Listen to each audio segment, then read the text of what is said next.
Welcome to the Never Search Alone podcast. I'm Tamara Adlin. I'm your host today and one of the many volunteers who helps the Never Search Alone community grow and thrive. Never Search Alone, the Job Seeker's Playbook, is a book by Phil Terry, and it describes a brand new way to handle the stresses and logistics of searching for a new job, whether you're trying to find one immediately or whether you're thinking about your future opportunities. The process is built on three big ideas. The first is creating your own free job search council, which we help you with, then creating your own candidate market fit statement, and then bossing the process by doing collaborative interviewing and negotiation to help you land your job. To learn more about Never Search Alone or sign up to be matched to your own job search council and access the dozens and dozens of free resources you'll hear about in these conversations, visit phil.org, phyl.org. We also recommend that you start your Never Search Alone podcast adventures with our very first episode. And in that one, we dive much more into the whole big idea of Never Search Alone and the process that you can expect if you decide to join our free community. In all of our other episodes like this one, we've cut the basic introductory materials out and we're diving directly into the really interesting conversations we've had with our invited guests who are going to give you brand new insights and inspirations that will help your own job search process. In this episode, I interview a couple who are both searching for jobs at the same time. And as you'll hear, each of them decided to join their own job search council, which helped them get the additional support and the outside perspective that's so helpful that you can't always get from the people closest to you. And it also helps to spread the burden of support away from just your direct family members or those closest to you to a set of peers that are outside that network and can help you see yourself clearly. You'll also get to hear their great ideas about doing their own daily stand-up in their own house and putting sticky notes up on windows to help them plan their personal and professional goals for the entire week. It's really fun to hear how they adopt this common teamwork and planning process to manage their own personal and professional goals together. Let's get started. Hi, Julia. Hi, Aaron. How are you? Good morning. Good morning. And you are, so full disclosure, I know Julia and Aaron. I've known them for years. Julia, I think we met at Amazon in 2002. Yeah, that sounds right. Probably. And then Aaron, you were at Amazon. I don't think we overlapped though. We didn't overlap, but I came to see you right after I left Amazon because I had a lot of questions about UX, how to really test things with users to make sure that they work and are good ideas. And you gave me the first breakdown I had, and I said, that sounds really smart. I want to get more of that. Oh, see, there you go. And I, more importantly, wrangled that into several dinner invitations, which turned out very well for me. So there's that. So I have let's start. And first of all, let's tell everybody that the two of you are married. You're in the same house and you're both going through job searches. First thing I want to do is understand from each of you, and I'm going to let you introduce yourselves. Tell everybody who you are, what your basic bio is, and just let us know who you are. Julia, why don't you start? Okay. I'm Julia. I'm a UXer, mostly UX design. I've done some service design and a little bit of research throughout my career. I started back in the late 90s before UX even really existed as a job title. And I cut my teeth mostly at Amazon. I was there early on. I was there for 13 years and grew through various UX roles and ended my career as a senior UXer there. Then I took a year off. And then from there, because I was burnt out after working at Amazon. And then I worked at Expedia. And then I was there for 4 years. And then I decided I wanted to try something a little more mission driven. So I contracted at the Gates Foundation and was there for 18 Gates Foundation. Gates Foundation. Yeah. Was there for 18 months. And then Shopify recruited me. And I decided I wanted to try something a little speedier and at a company that had a huge design culture. And that was a roller coaster of an experience that unfortunately ended in a layoff 18 months later. But I learned a ton and worked with some really awesome people there. I think it was a positive experience. Unfortunately, they laid off 20% of their employees and I was among them. So actually 30% because I was part of the second wave. After that, I took the summer off and just took a tech break. Built things with my hands, learned how to use power tools, just spent a lot of time outside. And then in the last fall, I just started putting my materials together and poking around on LinkedIn. And I kept seeing this Never Search Alone thing come up and was like, that makes sense. And then I saw your name associated with it, Tamara. I thought, oh, this must be legit. It took me a little bit of time to get ready to put my name in the hat, but I did that at the beginning of the year and was quickly matched with a really great group. Since and we've gone through the whole process together. I can go into more depths about my group, but my current situation is I've got a part-time job doing UX consulting with the county of Marin in California and on their web refresh. But it's a part-time thing. I'm still looking for full-time work, but it's a good fit for the summer. Okay, so that's okay. So anybody listening to that, if you're familiar with these tech giants, no one would ever think that Julia would have a hard time finding a job. You were 13 years at Amazon, left there as super senior. You had stints at Shopify, the Gates Foundation, and Expedia. In our field, in the field of user experience and interaction design, there really aren't many bigger names than that. And yet you were part of a big wave of layoffs, which happened. What was the month and year of the wave of layoffs that you were part of at Shopify? Oh, May 23. Okay. So and then you're like, okay, I'm going to take a break for a minute, which would be awesome to be able to do that. Did you think it was going to be tough to find something again? as I continued to see layoffs happening, it was more like, yeah, this is going to be tough. And I just don't think I want to engage right now. I even felt burnout after the Shopify experience. It was a very demanding job that had reminders that reminded me of Amazon in a lot of ways because it was a growing company, expanding rapidly. And I was at Amazon during that time there too. So it was very demanding. I was a little bit resigned to just, okay, I'm just going to wait and see. I know it's probably not going to be good on the other end, but I'm just going to take that mental break and deal with that when the time comes. I wasn't giving up, but it was just like, I don't want to leap right into it. I need a break. Yeah. I think a lot of people feel that way. I think a lot, and leave us a comment in the comments too. We can see those if you felt the same way. And some of us are lucky enough to have some padding financially to be able to do that without completely freaking out, which is great. Because being that burnt out and then looking for work at the same time is really tricky. Although handing you some power tools at that moment might not have been the smartest thing to do.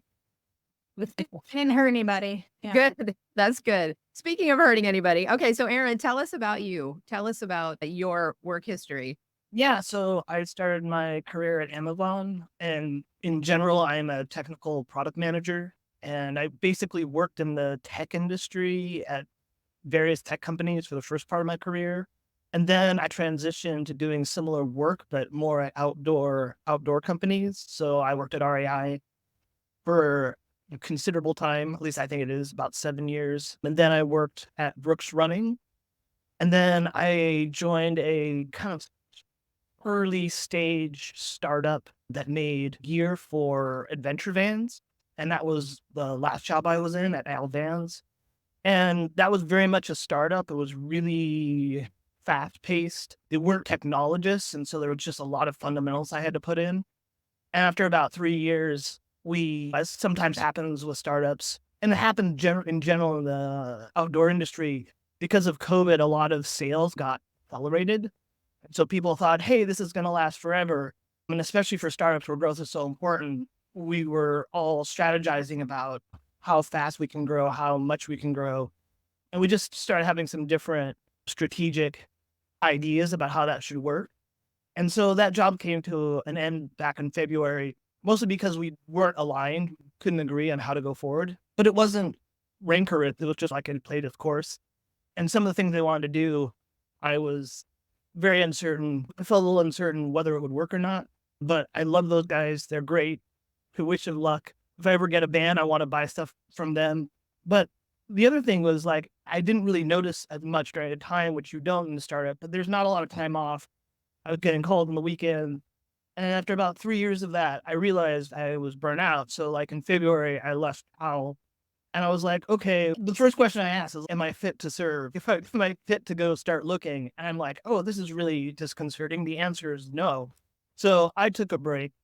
that lasted about 2 months. And observing Jillian going through this Never Search Alone process, around April, mid-April, I started thinking maybe I should start. And when I got to the website, some of the first questions that are asked are really questions like, are you ready to look? Are you, in some state that is not burnt out? And I felt like it was good progress that when I answered those questions, honestly, they were like, yeah, I'm ready to look. So that was for me, like how I started into this process. Yeah, I think the burnout factor is so important. What Never Search Alone is with this job search council and this 11 meeting process, it's about 80 hours of work that you're signing up to do.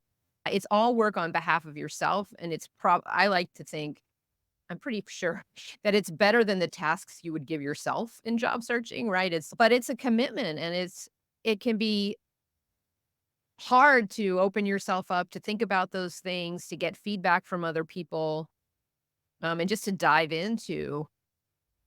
Yeah, it's a very much a process that I think is you do have to think and look at yourself in a pretty intense way. And so you need to be ready for that. And if you're carrying around baggage from your last job, it's not going to be easy. So if you have an opportunity to get to an equilibrium first, I think it's really important. And I think you mentioned me, Tamara, even though I didn't need it, so I didn't notice that. I think just in some of those web pages, there are resources if you are burned out about how Yeah. to get out of that state as efficiently as possible. Yeah, even if financially you can't take a month or whatever, Phil talks about doing some self-care in the beginning of this book. They talk about reading the book, The Manual, which is Stoic philosophy, which is really, I think, useful to sort of reframe your mind out of sort of being under it and getting your feet back under you. And there's other books out there, Designing Your Life, other books that are out there that can also help, and meditation and exercise and all of those things. Even if you just do it for a week, sometimes it can help. So oh yes, Susan comments, it's comforting to hear that others feel burnout and also need time off. Oh my gosh, yes. And by the way, comforting to hear that others feel that. That's a big part of the Never Search Alone process, which is you are just not alone. And anything you're feeling, these two people, if we reversoed by 4 years, they would have 6 job offers just by putting a posting on LinkedIn. It's unnerving to find yourself at this stage in your career where that's just not true anymore. And a lot of us don't feel like we know how to look for jobs anymore. Jillian, how did you approach looking?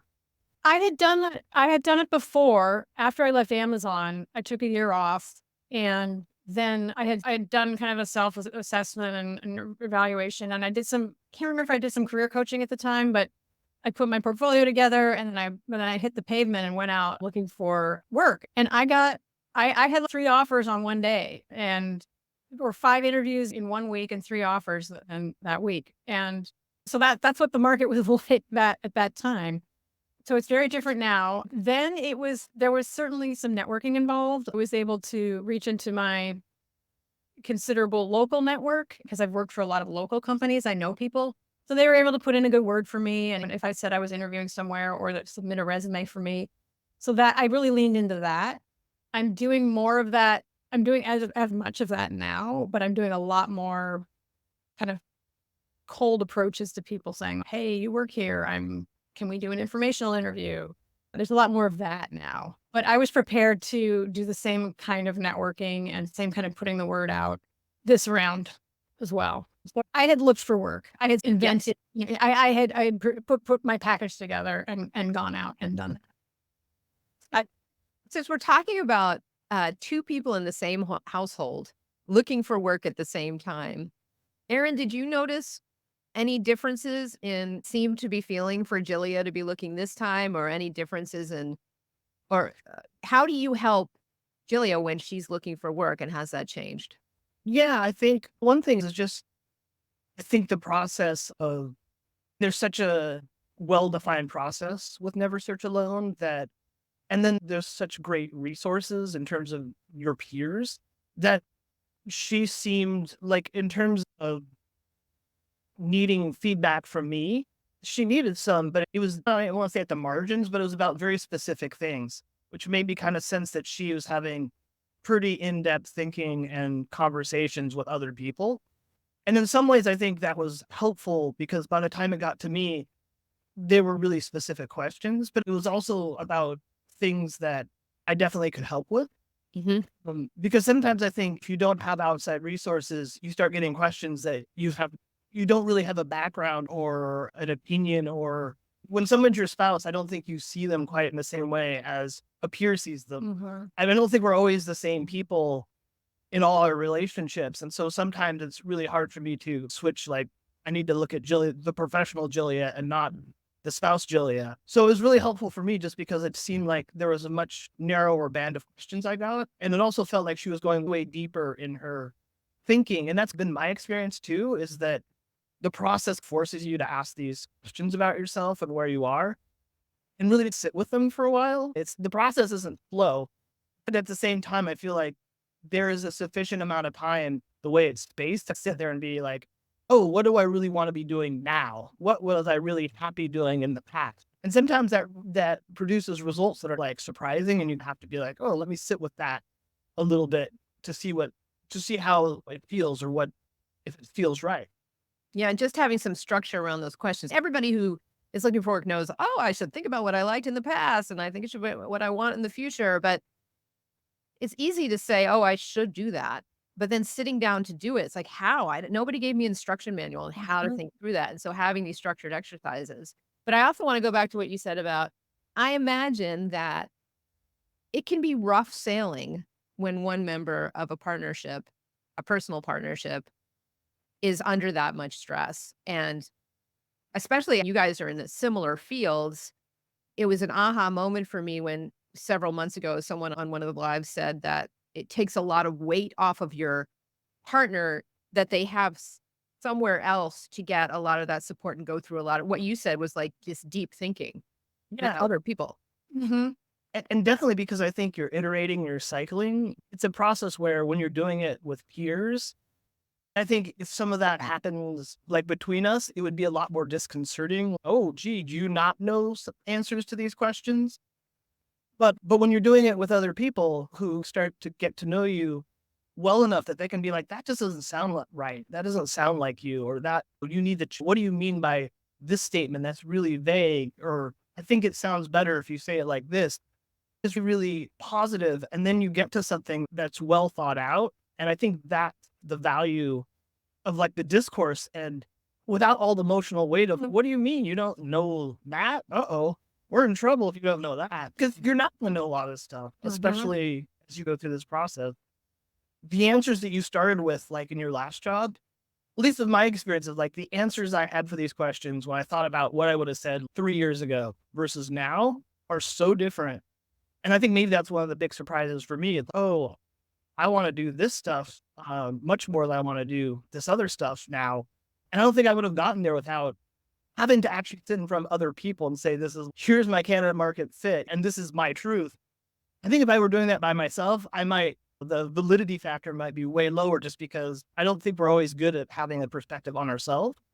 When you have 3 other people or 4 other people, and over the course of the weeks and doing these exercises, you get to know people well enough where you can be like, doesn't sound like you, or that Yeah. sound, or you're Mhm. close, but you need to tweak that. Or like my experience of you is like, you're really good at this. Like just talking to you on these calls, like you're really good at this. Like, Or even helping people reframe experiences that you can even pull out of there. Oh, this sounds like you were doing this much bigger thing with this project, and they don't see it that way, but one of your council peers does. Oh, hey, you should lean into that. That's a really amazing skill, and you should play that up in your next interview. Or if we'll often share roles that we're going up for together and ask for advice. What should I really emphasize? What should I, yeah, with this particular role? So that's, and also ways to respond to things that happen in interviews. Cause sometimes if you're in an interview and someone like, a lot at our age, sometimes I haven't experienced this, but you get the, oh, you're too senior for this role. And which I think it's a real borderline statement. Um, Oh, yeah. just in a Yeah. sense. Fingers ages. Yeah. And So Aaron, it sounds like you were observing as Jillian went through this process that she had this whole other now team around thinking through these sort of deeper thoughts and these big questions, which left you in a position of just being there for stuff that you could really specifically help with. Yeah. And yeah, go ahead. I also want to say that just in general, like when you find yourself in a position of finding the next thing you're going to do, it's an emotionally disruptive process. And then I think like in the current economic situation, it gets amplified. Yeah. So I think in general, like it's way better to have more support than less support. And Yeah. also it's a marathon. It's not a sprint. This is a process where you're going to be needing to doing the self-care and the support for an extended period of time, like 11, 12 weeks. At least that's extended in my. Yeah. So I think it's really, you want more support rather than less. Yeah. And so I think because it is emotionally, all levels, it's emotionally disruptive, and that's a real thing. And it gets in the way of actually doing the work of trying to figure out these questions. And so I think but it's true that because it's so specific, the steps yeah, I think it's really positive because like when Julia brought me questions, and I think now that I'm going through it myself, when I bring her things, it's like just the level of thinking that's gone into it already means the question is really, it's interesting. It's like really something really well thought out has happened. And then you're left with, what do you think would be better, like A or B? And that's an interesting question. Yeah. Or how does this sound? It's, oh, that's interesting. Yeah, that sounds like you. So anybody listening to this probably already knows Aaron is a very smart, and you won't be surprised to hear, a very skeptical person in a delightful way. You guys are really pretty different personality-wise. You're not one of those couples who's like identical, even though you're both in the tech fields. Jillian, now I want to ask you, what's it like when Aaron's looking for the next thing? I assume that it's different this time, but how? I think when in our family, when we get stressed out, we get organized. And one of the things that's actually helped us when we're feeling like is we have a little stand up in the morning, and we have a bunch of Oh my God, you have a stand-up? and we have sticky notes that we put on windows. And yeah, sticky notes. Oh, We haven't done it this week, but it's also it basically helps keep us organized in terms of scale of things we can do in a week, because everybody's always overwhelmed. There's always too much to do. What's the most important thing? This is what I'm doing today. This is what I did yesterday. Let's move this thing over. And it has to do with the household stuff, but also job stuff and how we're going to be spending our hours during the day. So that's been helpful because that keeps the overwhelm feeling under control. Unless you have a team. I think one of the also the really fascinating thing that brings up is when you have people who are used to having a team and a project, and who are used to having their work brain called into action for most hours of the day, because when you're employed, that's what it's like. If you suddenly put those people like, there's no team, there's no process, there's no project, there's just a bunch of I should do this, I should do that. You guys compensated by, okay, we're the team. We are doing our Kanban board startup, moving things out of the icebox into it to do that. Oh, but as far as like when he's looking for work, he does get very analytical and very thoughtful and does a lot of writing. But writing is part of his daily practice anyway. So I know he's processing stuff that way, which is great. And we also go for walks. We just got to get outside, and sometimes we'll talk about what we're thinking about or what's bothering us, or work through it that way. You have to keep talking too as a partnership, just so you know what's going on with the other person. But yeah, again, the nice thing about the job search council is that, something stressful happened with me and my first hire. It was, I don't know, I talked about it with you, but it was something like, it was the wrong fit, I just did everything wrong. It was a rebound. It was a quick little rebound role that I had. It didn't work out. And I was able to decompress from that with my group rather than putting it all on Aaron. Talk about the right fit. And I do have one question before that, though, because Aaron, you have really interesting stories about getting specific on what you want now. But Jillian, did you say, Aaron, go join your own job search council? Or is that not? Oh, you did? I did. And what did he say? I said, Julian's very extroverted and I'm very introverted. However, one of the problems in my last job is I was literally an army of one. It was me and my little part-time bevy of contract resources that would come and go as I needed them. And I realized because of that I really needed a team. That's something I really missed. And so I was a little skeptical. And then I was skeptical, especially when I saw I think a replay of one of your Friday meetings where you're talking about how close your group got.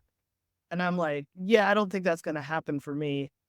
But what kind of convinced me is I'm a real believer in the written word. And so I said, I'm going to look at Julia had Phil's book. So I got Phil's book and I skimmed through the table of contents and I read maybe the first chapter. And I said, yeah, this is going to work because Phil clearly had thought this through to a level of depth and then there was nothing in there where it was like, oh, this is a completely radical concept for me. As a product manager, I'm very well versed in the product market fit, but I wouldn't necessarily have thought on my own, oh, I should apply this to myself. And with product market fit, the more narrow the product, the more likely you're going to find an audience. But that's really hard to do with yourself. But I just Or read, even with a partner who knows you too well or has yeah, ideas about you from before or takes what you say that you want at face value and doesn't yeah, push back and say, "Do you really want that?" Because that would be dangerous. yeah. So basically, after reading the book, I was like, yeah, this is gonna work. I'm gonna do this, but I don't think it'll necessarily. I'm not sure the cohesion is gonna be there to the depth that it has been described. And yet, in my JSC, I think over the course of we're pretty much midway, and I'm not quite sure the alchemy of this, but our group is really cohesive. I think there's a lot of real conversations that happen within that group. And it very much feels like a team and we're all aligned to the same goal. And just there's a lot of things you have to do during this process that are just naturally uncomfortable. And the fact that you're going through that with somebody else is really positive. And we're right now in the LinkedIn rehab stage of things, which happens after the candidate market fit, where you basically take your candidate market fit and start redoing your LinkedIn to better market yourself for the kind of jobs you want. And just going through that with other people, because oftentimes having to do that editing and thinking just is really helpful because there's just a natural momentum when several people are going through the same difficult path together. And it made me think a lot about rehab and why those kind of situations work, where you're in a situation where you're all going through a very similar difficult situation and you have some of the same similar experiences, and yet these people aren't your close personal friends Right. or spouse, but they get to know you. They get to understand who you are as a person and have insights into you that are sometimes super accurate or maybe more accurate because they're not so intertwined with your life. Right. So I just wanted to read a couple comments. Alexander said earlier that this webinar is bringing all the feels for me today because my wife and I are both job searching right now out of desperate necessity. And Alexander, you are not alone, and you and your wife together in this situation are not alone. Thanks for that. And people are loving the idea of a stand up, right? That was really embarrassing. I was like, "Oh, you said that? Oh, that's like, oh no." I love that. I think it's great. And Great practice. And you got to have some place for that energy to go, right? You have all this 8-10 hours of a day, most of the time in your life for 5 days out of a week. Those engines in your brain are going at full force. And now suddenly all of that has nowhere to go. So that's either going to turn into anxiety or frustration or whatever, or hell with it. Let's put some sticky notes on some windows and move them around and make them different colors and discuss a coding scheme and whatever. For how long do you do that for? Like 5 minutes in the morning. 5 minutes, but it relieves. And then when at the end of the week you go by the windows and you look at it oh my gosh, look what we moved over. Look at this long list of Also, in the done pile. It's just piles and piles of stuff. But It's very gratifying visually. but it's also a really good way if you're both time optimistic and objective optimistic to start right sizing what you can actually get done in a week, because what I can actually get done in a week, what I believe I can get done in a week, Huge delta. it's a huge delta. Even worse. And so I think one of the things is sort of, okay, I'm going to do 50 things this week, but you can't really do 15. You start to realize, oh, certain things are going to take longer. It's also, I assume, a great way to to show your partner in a different way if you are feeling overloaded, and to show your partner in a different way that you are getting things done Yeah. with this sort of this envelope of it's a stand up. It's not some big emotional conversation about those things. Yeah. And we can also ask each other questions about how long do you think that'll actually take? We can give a little bit of feedback on, oh, you think you those 3 things? Are you sure? Because you also want to go for a walk and just remind each other of other time constraints, and it's helpful that way. I do, if it's okay to go back to one of the comments that was made in the, is that, yeah, like when you have two people who are not working and there's no income coming in, it's an uncomfortable feeling. And I think there are definitely times where, it does at times feel desperate. It does at times feel like super, super uncomfortable. And I just want to say, like, that when that's something that I feel like when we've had conversations about that, oftentimes the best way to approach them is like pragmatically about, okay, here's where we are. Here's how this is trending. Like, how much runway do we have? Runway. Yeah. And I definitely think, at least for myself, because like I can definitely get caught in my very analytical brain in a doom loop of all the worst outcomes. But I've also really recognized in myself, like, that doesn't necessarily help you get done the work of trying to figure out the next job or how to approach that. And I found like the more I treat myself pragmatically as this was somebody else, what would I tell them to do? Mhm. The better off I to try to make it less personal, because you get all sorts of emotions about not having income and not being able to meet expectations of your family. And that's really real. But I think if you get caught in the emotion of that, at least for me, when I get caught in the emotion of that, it takes away energy from trying to like do the work that's going to help me get out of this situation. But it's a real thing, and it's hard. And I think the more united you are in that problem, I think we've been very united about trying just to talk through what are the implications of this for us now and maybe in the future, and how long do we have to find the right thing, until we're going to have to actually change tactics and just get something to get income. Yeah. So there's several other people who are in job searching couples who are in the comments section. And I would invite all of you listening, if you have particular challenges that you are facing and would love to hear these two on how they handle it, or even better, if you have some stuff that's working for you to keep both of you together and sane and supportive, feel free to add those in the comments, because even just sharing, a big part of Never Search Alone is a huge aha moment that just sharing what you're going through with other people is incredibly helpful to both sides of that equation, because you know you're not alone and they know they're not alone in what they're feeling. And on the lighter side, though, Julia, you said something I loved when we were talking in advance of this. So Aaron said, "Oh, I'm an introvert, and there's no way I'm not going to have those connections with those people." Which is, I'll just do this from a logical perspective, because obviously this book is pretty logical. It's going to work. I guess I'll do it the way they say they do it. And meanwhile, what do you hear when he's on one of his calls? Oh, yeah. I hear tons of laughing. Just laughter coming from his office. Yeah, we laugh a lot. Yeah. What's funny? I think we worked really hard one time. Whatever the exercise before the candidate market fit was, we just started working really hard. And at the end of it, we started playing around with the Google filters.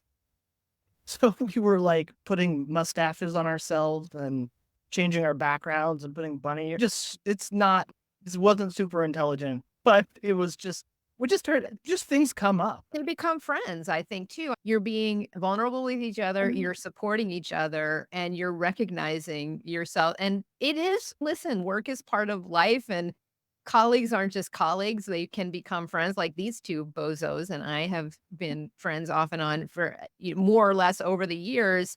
And that's super important. And that's where a lot of support can come from. And it doesn't all have to come from or lean on the person that you're in a partnership with. So you mentioned, I want to take a few minutes here and mention and talk about both of your experiences with one of the core ideas which is candidate market fit. And like I said, the first part of the process is setting up your job search council, which we help you with, and going through some exercises to think through what you loved and hated. Also going through an exercise called the listening tour, where you go out and talk to people you've worked with, talk to recruiters, talk to people in jobs that inspire you. With all of the interview questions are set up, the planners are set. Like it's a workbook. It's already set. You can just follow it. Doesn't mean it's not challenging, but you get perspective on yourself. And then you do something called the candidate market fit statement, which is a really big challenge because it's asking you to create, remember I said that sphere, that extremely specific statement about who you are today, what you want, what kind of company you want it at. And Erin, and Julia, did that help you with, you are currently working in a contract position, still looking for full-time. But tell us a little bit about your candidate market fit statement and experience with that. I had done enough thinking during my break that I had put my time in with the private sector and big tech, and I wanted to try something maybe more similar, more mission driven, like the work I had been doing at the Gates Foundation. And I even on my listening tour, I went and talked with my manager there, and he gave me some really good feedback, and also pointed out things that I'd been doing really well while I was there, which I had not been aware of. Which is great, which was really gratifying and really gave me direction. So that's a little bit about the listening tour. But with the candidate market fit, that gave me reinforcement as, yeah, I think I'm headed in the right direction here. So I came up with my candidate market fit. It was actually pretty, among my JSC, it was actually one of the easier ones to draft. I had the least trouble doing it and got to the kernel of mine more quickly, based on what I saw in the market, which was a lot of like tech to gov recruiting efforts on the part of the federal government, and then a lot of some jobs coming up in agencies that work with the government. So my candidate market fit is I'm a senior UX designer seeking a role at a medium-sized, mission-driven civic tech, digital services, or government agency. And so the way I go into detail with that is that I bring up this systems thinking and end-to-end product design, service design, and research experience to that type of thinking to the civic sector. And another thing I noticed that's happening in the civic sector is they are moving to more agile, more sort of product kind of driven work processes, and rather than the waterfall and so I've been leaning into that experience quite a bit, and that thinking when I go into more detail when I'm talking with firms. But that's the kernel of it. And when I put that out on my LinkedIn, I got a bunch of leads, and even though it was so specific, and you said government agency and civic, and mhm. so one thing I want to point out here, I think we're all told over the years to have a great elevator pitch about ourselves. And we all take that to be this rapid fire summary of what we've done. Mhm. One of the things that's so fascinating to me about candidate market fit is it's not this rapid fire, here's my resume or something impressive about me. Instead, it's here's what I want, which is a more, if the user is the hiring manager, or then they're looking for somebody that it does something they want them to do. And you're saying, here's what I offer. Here's what I'm selling. Here's me as a product, right? Versus before the elevator gets to the third floor, can I tell you that I've worked for these 6 companies, which isn't going to work. Yeah. And in the candidate market fit, there's no mention of the companies that I work for, that I come from the private sector. It's just, this is what I'm looking for. If you want to look deeper, I can tell you all that other background. Yeah. And Erin, now I want to get to your JSC. Your JSC is chiming in here. Harriet's on and considers herself very lucky to have him in her group. Your thoughtful approach to the process and insights. And then there's somebody who's remaining anonymous, which is totally fine, who also is in Erin's JSC, and we do have some fun. And notice that person, even though anonymous, didn't say anything bad about you. So you must be good. That's good. That's good. So Erin, we were talking before this, and everyone else, you went through the process of creating a candidate market fit statement. And then I'm just going to give people a little overview of this conversation we had. You had this candidate market fit statement, and then you went to revise your LinkedIn and your resume, which you guys are still in the middle of. And by the way, that is not the first thing job seekers should do. Do not revise your resume and your LinkedIn profile immediately after losing your job, because you don't know what to say. So anyway, you were like 7 or 8 weeks into the process. You had a candidate market fit. And then you told me I ran into trouble actually revising my LinkedIn and my resume. And so tell me about that. Tell me about that. Yeah. So basically, if you think about the construction of a candidate market fit, it's basically the kind of role you want, and then the size of the company and maybe the sector, and then some cultural attribute. And so for me, the first part of that equation, if you want to think of it like that, was really simple. Like, one, product management role. I'm looking, I would prefer like a mid-sized technology company or department. That part was fairly easy, but then I started thinking about what should this thing focus on. I landed at first on AI and data. It's okay. And then I had some kind of vague language around making people's lives better. Why don't you read it? Read Sure. your first candidate market fit statement. So the first one is, I'm looking for a product management role at a mid-sized technology company focused on utilizing AI and data and making people's lives better with a cohesive culture. And one thing I want to say is the part that the JSC puked on almost, my JSC was like, making people's lives better. What does that even mean? And I don't know what that means. But so I did some revision on that. But then the more I started looking at AI and data companies and trying to revise my resume while looking at jobs in that sector, revising my LinkedIn, I had a real trouble modifying my LinkedIn profile based on that because it just started feeling totally wrong. And so instead of just plowing forward, I said, okay, let's revise, let's go back. And I started thinking that the issue was that AI is so new and is moving so fast that probably isn't where my sweet spot is. But my desire to like work in something more technical was what was driving that sort of feeling. So I revised it. I'm looking for a senior product management role focused on back-end platform building at a mission-driven mid-sized technology company with collaborative teams.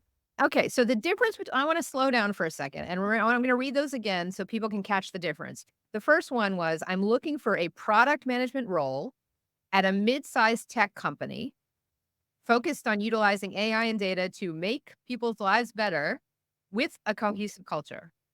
The second one is, I'm looking for a senior product management role focused on platform building at a mission-driven mid-sized tech company with collaborative teams.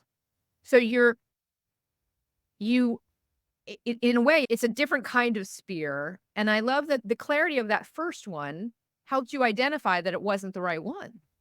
Yeah, definitely. And I also think part of what changes, like I started thinking about, oh, if I could have any job, what would it be? And I thought about a certain person I know in a team and a role in that team. And I'm like, that's the job I would want to have. So what's the nature of that job? And I wrote, and that's what kind of drove the second one. No, I'm still super interested in AI. Still think it's going to be a huge thing and very disruptive as the iPhone and the internet. But I'm also like, I don't want to be at the tip of that spear. I rather work in something that I know a bit better. And probably your job search counsel knew you well enough by then, because you're at least 7 meetings in by then, to help you think through that. Yeah, I think what they did is I had a version of that statement that I brought to them. And they were like, that's close. But some of these words are wrong. And so they really help dial in the word, because especially around the platform. And I said, I want to work in a place that's like doing good things for the world. And they're like, you want to work at a mission driven place.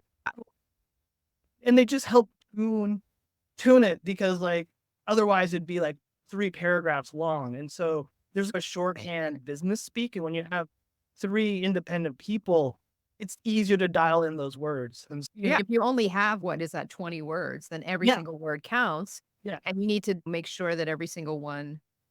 So we're getting towards the end here. And before we run out of time, I just want to thank you both so much. Being a guest on one of these things anyway is a vulnerable position, because there's so many people. You two have been so generous in sharing your experiences as a couple together and in how you go through this. And I honestly think the couple stand-up is going to take off. I bet Phil's going to want to put that in a revision of the book, because I just think it's so smart and interesting and great the way you guys described it. And by the way, if any of you are listening and you have your own experiences with your job search counsel and want to share it with the LinkedIn Live audience, please get in touch with me or Phil, because we're always looking for members of job search councils to come on and share their experience. What's something else that you would like to leave folks with if they are in a partnership where one or both of them is looking for work?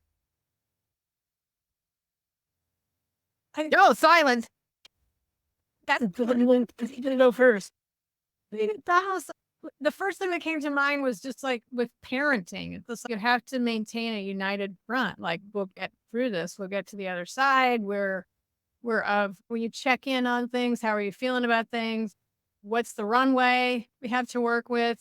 Yeah, and just working toward a united effort. Staying, not competing with each other, not undermining each other, just staying supportive. But it's nice to have the way to offset some of that stress and work that you're doing with the JST. So this other team, this job search council, can support the core team, which is you and your partner. Mm-hmm. Aaron, anything to add to that? Yeah, I think going back to Julia's changing, like she's going from commercial technology into civic technology. And I think part of that means that you just don't switch industries in a sense. You have to break in. Yeah. And so some of what Julia's doing now, like with these contract roles, is that break-in process. And I think it's really important to sit there and think long-term about what's going to make Julia happy is working in civic tech. And so let's have a window where she's breaking in and have confidence that she's going to make it, which is maybe a long way of saying it's you're way stronger together. Yeah. And don't let the circumstances of the immediate moment break that sort of that long-term thinking and that long-term bond. Because I think every moment in every marriage and this is a challenging moment, but having children had many challenging moments and probably will still have more challenging moments. And I think as long as you don't blame yourself and don't blame each other that you found yourself in a challenging moment, because a lot of this is just Beyond your control. beyond your control. There's a lot of circumstances in life that you can't control. I'm going to end you with that because we're just almost at the end. Thank you all for joining us today. Please, everybody, if you have friends who are at Intuit, who are part of the giant 1,800 person layoff, please reach out to them. Reach out to any of your friends who are looking for work, and please suggest that they explore Never Search Alone and Phil.org. Thank you so much. And we will see all the rest of you every other Friday next time. Okay. Bye, guys. Thank you so much for joining us. This podcast and all of our other episodes feature conversations recorded during our Never Search Alone LinkedIn Live shows, hosted by yours truly, and they happen every other Friday on LinkedIn. Like everything else in our community, they are free to everyone. For more information on everything related to Never Search Alone, including our many free tools and the option to register and be matched on your own free job search council, visit Phil.org, PHYL.org. And you can also join and follow the Never Search Alone community and Phil Terry on LinkedIn, where you'll get notifications about our free LinkedIn Live events. And I hope to see you there.